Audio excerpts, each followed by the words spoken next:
Agenda Bharat का रहा है और किस तरह से एक नई स्पार्क इस वक्त डीडी न्यूज पर।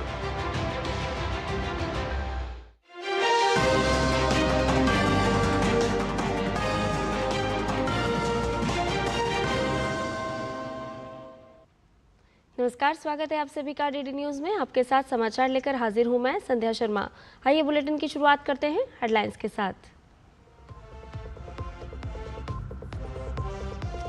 छत्तीसगढ़ में नक्सलवाद के खिलाफ ऐतिहासिक सफलता, जगदलपुर में 208 नक्सलियों ने किया आत्मसमर्पण। उत्तरी बस्तर में लाल आतंक का हुआ अंत।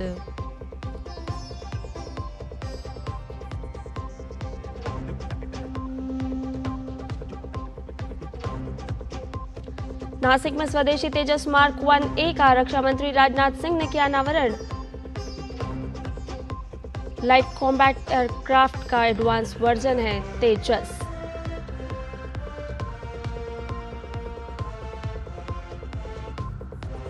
बिहार चुनाव पर निर्वाचन आयोग की प्रवर्तन एजेंसियों के साथ बैठक। काले धन, नकली नोट और नशीले पदार्थों की तस्करी के इस्तेमाल पर रोक लगाना मकसद।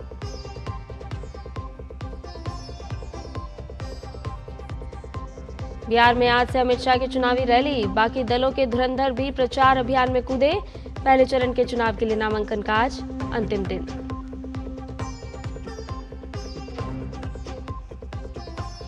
गुजरात में थोड़ी देर बाद मुख्यमंत्री भूपेंद्र पटेल की नई कैबिनेट का होगा गठन। कुछ नए चेहरों को मिल सकती है जगह।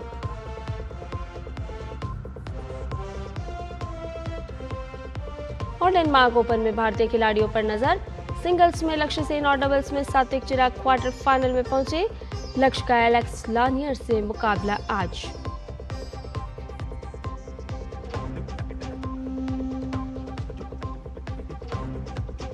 और समाचार की शुरुआत इस वक्त की बड़ी खबर के साथ, जहां तेजस LCA MK1A लड़ाकू विमान का अनावरण किया गया है। जी हां, नासिक में रक्षा मंत्री राजनाथ सिंह ने हरी झंडी दिखा दी है।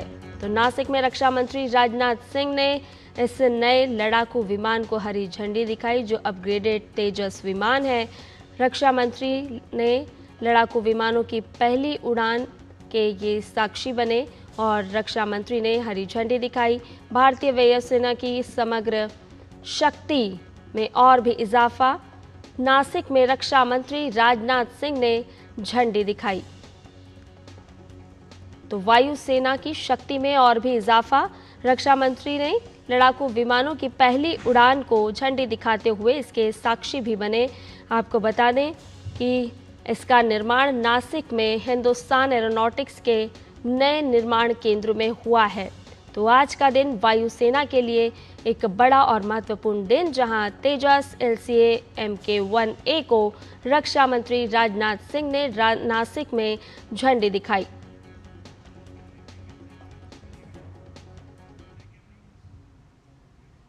और वहीं केंद्र की मोदी सरकार के नक्सल मुक्त भारत के संकल्प के पूरा होने की दिशा में एक बड़ी सफलता मिली है। छत्तीसगढ़ के जगदलपुर में मुख्यमंत्री विष्णुदेव साय की मौजूदगी में आज कुल 208 नक्सली एक साथ आत्मसमर्पण किया। आत्मसमर्पण करने वालों में सेंट्रल कमेटी सदस्य समेत कई बड़े और इनामी कमांडर भी शामिल हैं। इन नक्सलियों में AK-47 और इंसास जैसे 153 अत्याधुनिक हथियार भी सुरक्षा बलों को सौंपे गए। गृह मंत्री बार बार दोहराते रहे हैं कि अगले साल 31 मार्च तक देश नक्सल मुक्त हो जाएगा और इसी प्रण को पूरा करने के लिए केंद्र सरकार ने प्रभावी पुनर्वास नीतियां बनाई हैं। इन नीतियों के अंतर्गत नक्सलियों को मुख्य धारा में शामिल कर एक सम्मानजनक जीवन जीने का अधिकार दिया जा रहा है।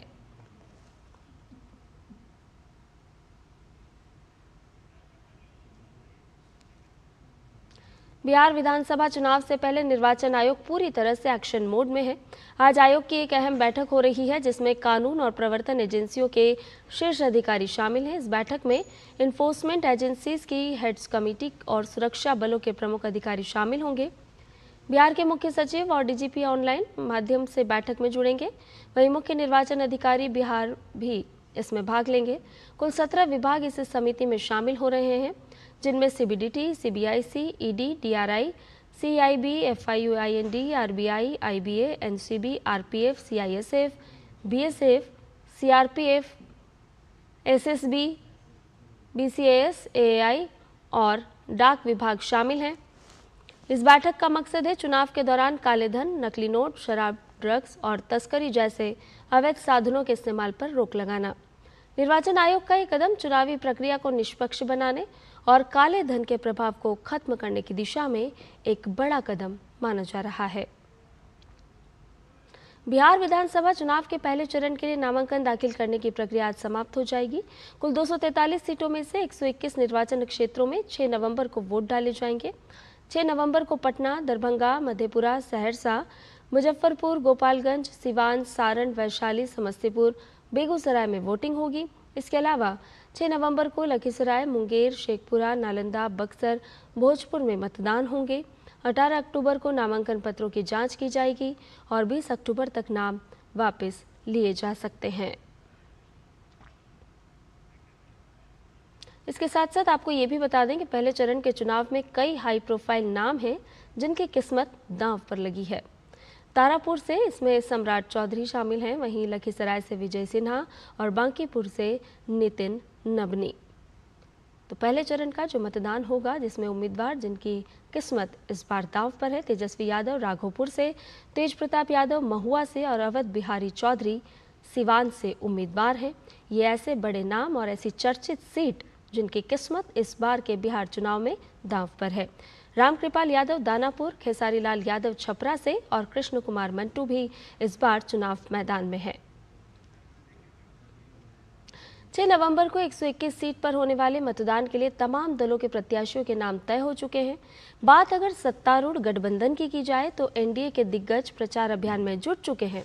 आज बीजेपी के वरिष्ठ नेता और केंद्र में मंत्री अमित शाह चुनावी रैली के जरिए पार्टी के पक्ष में माहौल बनाएंगे। अमित शाह की आज तरैया और अमनौर में 2 जनसभा है। इसके बाद पटना में बुद्धिजीवी सम्मेलन में अमित शाह हिस्सा लेंगे। ये सम्मेलन पटना के गांधी मैदान में होगा। और शायद ऐसा पहली बार हो रहा है जब किसी चुनाव में गठबंधन दल एक साथ तो हैं, लेकिन कौन कितनी सीट पर चुनाव लड़ेगा इसका फैसला अब तक नहीं हो पाया है। बिहार में इस बार यही है। पहले चरण के नामांकन का आज अंतिम दिन और कांग्रेस, आरजेडी समेत विकासशील इंसान पार्टी, सीपीआई माले, सीपीआईएम और सीपीआई जैसे घटक दलों में ऐसी गांठ लग चुकी है जो सीट बंटवारे के मुद्दे पर खुल ही नहीं पाई। कल देर शाम तक वीआईपी प्रमुख मुकेश सहनी कांग्रेस से नाराज थे, लेकिन कहा जा रहा है कि आखिरी वक्त में राहुल गांधी ने उन्हें मना लिया और बात बन भी गई। सहनी महागठबंधन में उचित स्थान नहीं दिए जाने से नाराज चल रहे थे और उन्होंने लगभग नाता तोड़ लिया था। सहनी बिहार में निषाद समुदाय के नेता हैं जो राज्य की आबादी का लगभग 2.5% है। इस बीच कांग्रेस ने उम्मीदवारों की पहली लिस्ट जारी कर दी। कांग्रेस की पहली लिस्ट में 48 उम्मीदवारों के नाम शामिल किए गए। सूची में सबसे प्रमुख नाम प्रदेश कांग्रेस कमेटी के अध्यक्ष राजेश राम का है, जिन्हें कुटुंबा विधानसभा सीट से मैदान में उतारा गया। वहीं कांग्रेस विधायक दल के नेता शकील अहमद खान अपनी मौजूदा सीट कदुआ से ही चुनाव लड़ेंगे। पार्टी के अनुसार इन 48 उम्मीदवारों में से 24 पहले चरण में और 24 दूसरे चरण में अपनी किस्मत आजमाएंगे। कांग्रेस ने कहा है कि बाकी बची सीटों के लिए उम्मीदवारों के नाम भी जल्द ही घोषित कर दिए जाएंगे। बिहार में 2 चरणों में 6 और 11 नवंबर को मतदान होना है और इनके नतीजे 14 नवंबर को घोषित किए जाएंगे। भाजपा सांसद मनोज तिवारी ने महागठबंधन में सीटों के बंटवारे को लेकर चल रही खींचतान पर कहा कि जहां आपस में दिल ही नहीं मिले हों, सिर्फ किसी न किसी तरह से सत्ता में बने रहने की ललक हो, वहां ऐसा ही होता है जैसा महागठबंधन में हो रहा है। स्टेट का डेवलपमेंट सबसे बड़ा मुद्दा होता है, तो कोलिशन में थोड़े समझौते हो जाते हैं, ऊंचा नीचा होने के बाद भी होता है, लेकिन जहां आपस में दिल ही नहीं मिले हुए हों, सिर्फ किसी न किसी तरह से सत्ता में बने रहने की ललक हो, तो फिर ऐसे ही होता है जैसा महागठबंधन में हो रहा है। एनडीए ने बहुत समय से सीटों का बंटवारा कर लिया, तो इस बिहार का जो भाव है वो एनडीए के साथ। तो दिलचस्प हो चुका है बिहार विधानसभा चुनाव। आपको बता दें कि बिहार विधानसभा चुनाव से पहले एनडीए अपनी जीत के प्रति आश्वस्त भी नजर आ रही है। केंद्रीय मंत्री सर्बानंद सोनोवाल का कहना है कि एनडीए की सरकार बनेगी। वहीं भाजपा सांसद रवि किशन का कहना है कि जनता का मिजाज प्रधानमंत्री नरेंद्र मोदी, नीतीश कुमार को दोबारा लाने का है। जनता का मिजाज विकास के साथ है, सुरक्षा के साथ है और व्यवस्था के साथ। हमारा एनडीए सरकार बनेगा और मुझे जो खबर मिला है चारों तरफ बहुत ठीक ठाक है और जनता खुश है। जनता को मानना है कि एनडीए सरकार बनेगा तो हमारा विकास का जो गति और भी तेज होगा। मिजाज है मोदी जी, नीतीश कुमार, अब की बार फिर है नीतीश कुमार। विकास के साथ है, सुरक्षा के साथ है, व्यवस्था के साथ है। युवा अपना भविष्य देख रहा है, रोजगार दिया जाएगा। रुक करते अगली खबर का, क्योंकि गुजरात में अब से कुछ देर में नई कैबिनेट का गठन होने वाला है। राज्यपाल आचार्य देवव्रत नए मंत्रियों को शपथ दिलाएंगे। कल मुख्यमंत्री भूपेंद्र पटेल को छोड़कर सभी 11 मंत्रियों ने इस्तीफा दे दिया था। माफ कीजिएगा, 16 मंत्रियों ने इस्तीफा दिया था। ये फेरबदल भाजपा के मिशन 2027 के लिहाज से अहम माना जा रहा है। पार्टी अगले विधानसभा चुनाव से पहले नए समीकरण को परखने की तैयारी कर रही है। मंत्रिपरिषद में बदलाव से पहले पार्टी जगदीश विश्वकर्मा को नया प्रदेश अध्यक्ष बना भी चुकी है। गुजरात सरकार में राज्य मंत्री रहे विश्वकर्मा को CR पाटिल की जगह कमान सौंपी गई है। समझा जा रहा है कि बदलाव के जरिए भाजपा राज्य में नई ऊर्जा का संचार करना चाहती है। पार्टी युवाओं को बड़ी जिम्मेदारी देने के संकेत भी दे रही है। उत्तर प्रदेश में परिजनों के इनकार के बावजूद राहुल गांधी हरिओम वाल्मीकि के घर फतेहपुर पहुंचे। हालांकि इससे पहले हरिओम के परिजनों ने स्पष्ट कर दिया था कि वो राज्य सरकार की कार्रवाई से पूरी तरह से संतुष्ट हैं और नहीं चाहते कि इस मामले में राहुल गांधी या कोई भी दल राजनीति करे। लेकिन परिजनों के इनकार करने के बावजूद राहुल गांधी गांव तक पहुंचे और परिवार से उन्होंने मुलाकात की। मेरा नाम शिवम वाल्मीकि है। मैं हरिओम वाल्मीकि का छोटा भाई हूँ, जिसकी हत्या रायबरेली में हुई है। मेरे यहाँ सरकार के 2 कैबिनेट मंत्री आए हैं, आर्थिक और घर में नौकरी दी है। मैं सरकार से संतुष्ट हूँ। मेरे भाई की हत्यारों को जेल भेजा गया है। मैं सरकार से संतुष्ट हूँ। मेरे यहाँ राहुल गांधी अन्य पार्टी के नेता राजनीति करने न आए। ब्राजील के उपराष्ट्रपति और विकास, उद्योग, व्यापार एवं सेवा मंत्री गेराल्डो अल्कमेन इस वक्त भारत की यात्रा पर हैं। अपनी यात्रा के दौरान आज सुबह वो विदेश मंत्री डॉक्टर एस जयशंकर से मिले। इस मुलाकात के बाद एक्स पर पोस्ट कर डॉक्टर एस जयशंकर ने लिखा, व्यापार, निवेश, ऊर्जा, संपर्क, स्वास्थ्य और प्रौद्योगिकी में अधिक सहयोग की संभावनाओं पर चर्चा हुई। समाचार में फिलहाल रुक रहे एक छोटे से ब्रेक के लिए जल्द हाजिर होंगे।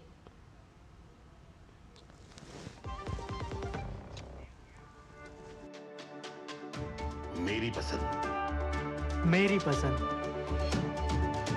मेरी पसंद, मेरी पसंद, हमारी पसंद, हम सबकी पसंद। मजबूत देश का मजबूत सरिया हो गया स्टील। जल्दी टिफिन पैक करो। राजू, मोबाइल छोड़ो। अरे दीदी, वो बैंक का नंबर चाहिए, रिफंड ही नहीं आया। मिल गया। अब भी कॉल करता हूँ दीदी। बिना नंबर जांचे? अक्सर जालसाज बैंक की नकली वेबसाइट और फर्जी नंबर से पैसों की धोखाधड़ी करते हैं। तो फिर सही नंबर?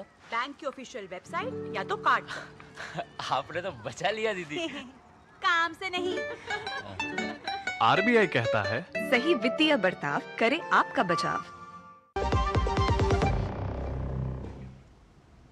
ब्रेक के बाद समाचार में आपका एक बार फिर से स्वागत है। खबरों में बढ़ते हैं आगे। दीपावली और धनतेरस के लिए अब कुछ ही दिन शेष हैं। ऐसे में भगवान श्री राम की जन्मस्थली अयोध्या पूरे जोर शोर से एक नया रिकॉर्ड बनाने की तैयारी में है। इसके तहत अयोध्या में आज से 3 दिवसीय दीपोत्सव की शुरुआत हो रही है, जिसमें 30 लाख से ज़्यादा दीप प्रज्वलित कर नया रिकॉर्ड बनाने की तैयारी है। इसके अलावा शहर को लेजर शो, रंग बिरंगी लाइट और आतिशबाजी से रोशन किया जाएगा। वहीं दीपोत्सव की शुरुआत के साथ ही अयोध्या के कुम्हार परिवारों के घरों में भी खुशहाली का माहौल है।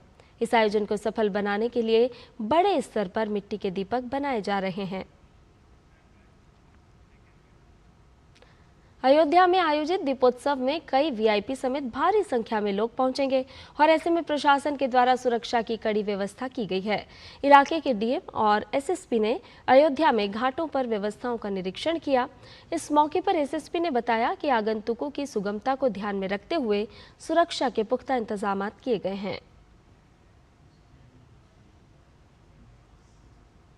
दीपोत्सव के कार्यक्रम को लेकर के लगातार हमारे और डीएम साहब द्वारा, सभी पुलिस और प्रशासनिक अधिकारियों द्वारा, सीनियर ऑफिसर्स द्वारा सभी स्थलों का निरीक्षण किया जा रहा है।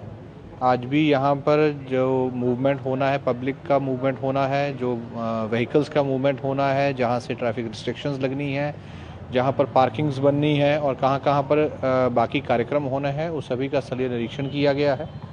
सभी पर पुलिस और प्रशासनिक जो सीनियर अधिकारी हैं उनको नोडल बना करके ड्यूटी लगाई गई है।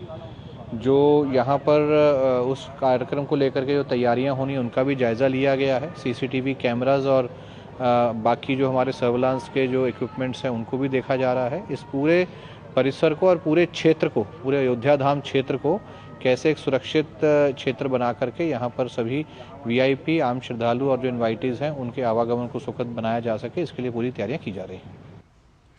इसी कड़ी में अयोध्या के डीएम ने बताया कि इस बार 26,11,101 दीपक प्रज्वलित किए जाएंगे। हर वर्ष माननीय मुख्यमंत्री जी स्वयं कार्यक्रम में सम्मिलित होते हैं और भी देश के और प्रदेश के महानुभाव यहाँ आते हैं, जिसमें माननीय मंत्रीगण और कई बार यहाँ पर अन्य प्रदेशों से भी अन्य मंत्रीगण और केंद्र के भी मंत्रीगण आए हैं। तो उम्मीद है इस बार भी इसी प्रकार से यहाँ पर बड़े पैमाने पर वीवीआईपी और वीआईपी लोग आएंगे। प्रथम रिकॉर्ड हम लोगों ने जो दीपोत्सव में दीप जलाए जाते हैं उसको लेकर के है। पिछले बार का रिकॉर्ड ब्रेक करते हुए इस बार हम लोग 26,11,101 दिए यहाँ पर इस बार प्रज्वलित करेंगे। इसी प्रकार से सरयू जी की आरती पिछले बार हम लोगों ने कराई थी, उस रिकॉर्ड को भी पुनः विस्थापित किया जाएगा और इस बार हम लोग 2101 यहाँ पर लोगों द्वारा आरती करवाएंगे माँ सरयू जी की। पूर्वोत्तर क्षेत्र विकास मंत्रालय की 1 वर्ष की उपलब्धियों पर केंद्रीय मंत्री ज्योतिरादित्य सिंधिया ने आज नई दिल्ली में प्रेस वार्ता की। उन्होंने बताया कि प्रधानमंत्री नरेंद्र मोदी ने पूर्वोत्तर को अष्टलक्ष्मी का नाम दिया और सरकार का लक्ष्य है कि इस क्षेत्र की क्षमता राष्ट्र ही नहीं बल्कि दुनिया के स्तर पर पूर्वोत्तर को उभारे। उन्होंने कहा कि दिल्ली के भारत मंडपम में आयोजित अष्टलक्ष्मी महोत्सव के दौरान पूर्वोत्तर राज्यों के उत्पाद और उनके कलाकारों को देश के सामने अपनी क्षमता प्रदर्शित करने का अवसर दिया गया। इस दौरान पूर्वोत्तर इलाकों में 2,326 करोड़ का निवेश भी देखने को मिला। पहली बार भारत मंडपम में अष्टलक्ष्मी महोत्सव 6 से 8 दिसंबर पिछले वर्ष में आयोजित किया गया था। ये केवल एक सांस्कृतिक महोत्सव नहीं, ये केवल एक हस्तशिल्प का महोत्सव नहीं, लेकिन 8 राज्यों के क्षमतावान हमारे भाई बहनों को राष्ट्र और विश्व पटल पर निखारने की कोशिश थी। और इसमें करीब करीब 2,300 करोड़ की निवेश की इंटेंट्स भी आई। केंद्रीय मंत्री सिंधिया ने कहा कि पूर्वोत्तर के क्षेत्र में विकास की असीम संभावनाओं को आगे बढ़ाने के लिए केंद्र सरकार ने 8 राज्यों के लिए 8 टास्क फोर्स एरिया तय किए और इसमें सभी मुख्यमंत्रियों के साथ वार्ता करके इन्हें चिन्हित किया गया है। राज्य की भूमिका के अतिरिक्त हमारी एक विचारधारा होनी चाहिए क्षेत्र की भूमिका, और इसके लिए हम लोग ने 8 high level task forces setup किए हैं। 8 टॉपिक्स को 8 राज्यों के मुख्यमंत्री और राज्यपाल महोदय ने साथ में मिलकर चुना है। और जो टॉपिक्स हमने चुने हैं वो पर्यटन है, निवेश, कृषि, अधोसंरचना, खेलकूद, नॉर्थ ईस्ट इकोनॉमिक कॉरिडोर। करते हैं जीएसटी बचत उत्सव की।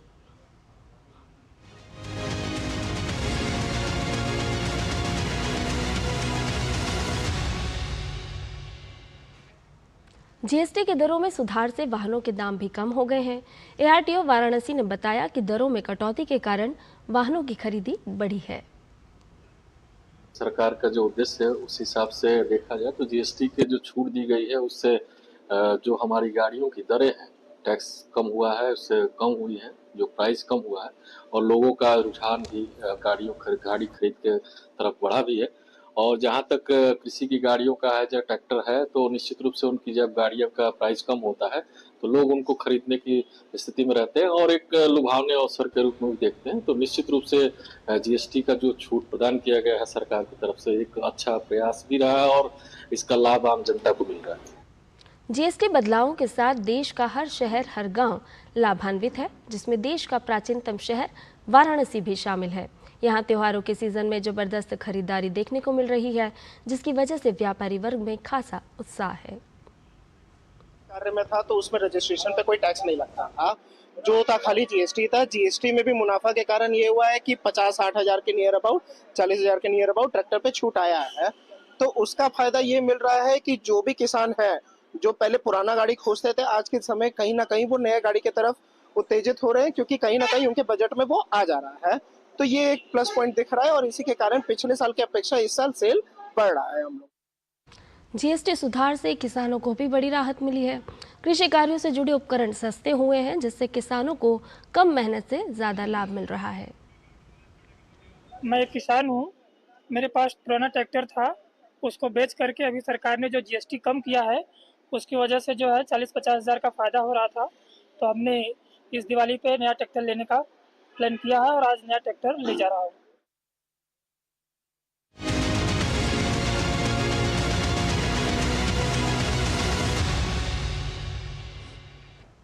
ये तो हुई जीएसटी से जुड़ी बात, लेकिन एक और बड़ी खबर से आपको अब रूबरू कराते हैं। जी हाँ, डिजिटल अरेस्ट की बढ़ती घटनाओं को देखते हुए सुप्रीम कोर्ट ने स्वतः संज्ञान लिया है।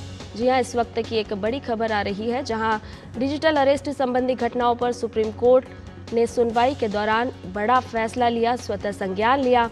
सुप्रीम कोर्ट ने कहा कि सीबीआई, पुलिस और जजों के नाम पर धोखाधड़ी की जा रही है।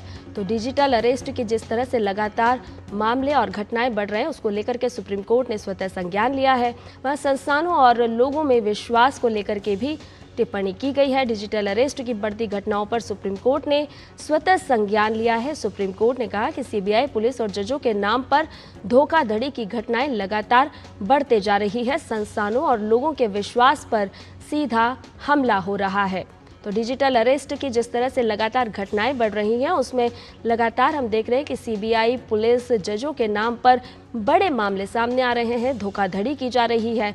फेक प्रोफाइल बना करके या अन्य अलग अलग माध्यमों को अपना करके इस तरह से डिजिटल फ्रॉड किया जा रहा है। उसको लेकर के सुप्रीम कोर्ट ने स्वतः संज्ञान लिया है। डिजिटल अरेस्ट संबंधी घटनाओं पर सुप्रीम कोर्ट ने अपने फैसले में कहा कि सीबीआई, पुलिस और जजों के नाम पर धोखाधड़ी बड़े पैमाने पर की जा रही है। तो संस्थानों और लोगों के विश्वास पर सीधे सीधे हमला हो रहा है। डिजिटल अरेस्ट के मामले लगातार जिस तरह से बढ़ते जा रहे हैं, उसमें सीबीआई, पुलिस और जजों के नाम पर अलग अलग तरीके अपनाए जाते हैं और लोगों से धोखाधड़ी की जा रही है, जिस पर सुप्रीम कोर्ट ने स्वतः संज्ञान लिया है। और खबर में बढ़े आगे आपको बताएं कि पाकिस्तान में ईसाई, हिंदू और अहमदिया मुस्लिम समुदाय सहित अल्पसंख्यकों पर मानवाधिकार हनन लगातार बढ़ता जा रहा है। यूरोपियन टाइम्स की एक रिपोर्ट के अनुसार बिगड़ती अर्थव्यवस्था और पाकिस्तानी सेना प्रमुख असीम मुनीर के नेतृत्व में सेना के बढ़ते प्रभुत्व के बीच देश की तथाकथित लोकतांत्रिक संस्थाएं धार्मिक अल्पसंख्यकों को व्यवस्थित उत्पीड़न और हिंसा का सामना करना पड़ रहा है। अहमदिया मुस्लिम समुदाय पर उत्पीड़न में वृद्धि हुई है। रिपोर्ट के अनुसार पिछले 1 वर्ष में ही अहमदिया मुसलमानों की हत्या के मामले बढ़े हैं, वहीं उनकी मनमानी गिरफ्तारियां भी हो रही है। तो पाकिस्तान में अल्पसंख्यकों पर किस तरह से अत्याचार हो रहा है, उससे जुड़ी ये रिपोर्ट सामने आई है, जहां अहमदिया मुस्लिम समुदाय में उत्पीड़न को लेकर के वृद्धि दर्ज की गई है। समाचार में फिलहाल के लिए इतना ही। मुझे दीजिए इजाजत। नमस्कार।